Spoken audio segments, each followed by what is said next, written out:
Sa PBA naman, mariing pinasinungalingan ng talk and text sa mga usap-usapan tungkol sa posibleng pag-alis ni Roger Pugoy at iginiit na mananatili ang isa sa mga haligi ng koponan.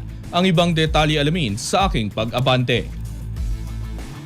Mariing pinasinungalingan ng talk and text sa mga lumalabas na usap-usapan tungkol sa posibleng pag-trade kay Roger Pugoy. Ayon kay Team Manager Jojo Lastimosa, walang katotohanan ang mga spekulasyon at walang anumang negosasyon na nanggagaling sa koponan. I just want to clear up all these rumors I'm hearing.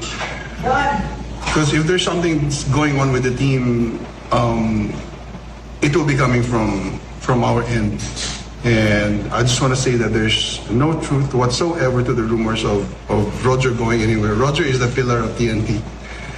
And I have no reason for Roger to be traded. Lumutang mga balita matapos iugnay si Pugoy sa ilang trade scenarios, ngunit nilinaw ni Lastimosa na hindi dapat pinaniniwalaan ang mga impormasyong hindi opisyal na nanggaling sa koponan. So all you hear about the outside noise, there's no truth to it.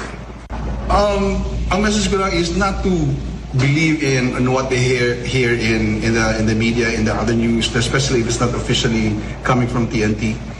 Kasi a lot of people are doing these headlines just to get some views, and so there's a lot of clicks going on to get some views and so they can be talked about. So, and I don't like that. So yung mga katropa natin, so just stay calm, and there's nothing going in the team. The team is doing great, and there's no reason to have a major change, especially in the name of Roger. So parang it's so detrimental to the team if we change it right now. We're on a streak in going to the finals 4 straight times, so why break it? Iginiit din ng TNT official na walang dahilan para galawin ang kanilang core, lalo't patuloy ang koponan sa pagiging contender sa mga nakaraang conference. Sa ngayon, nakatuon ng TNT sa paghahanda para sa bagong season at sa pagbabalik ni Pugoy mula sa injury na nananatiling mahalagang bahagi ng koponan.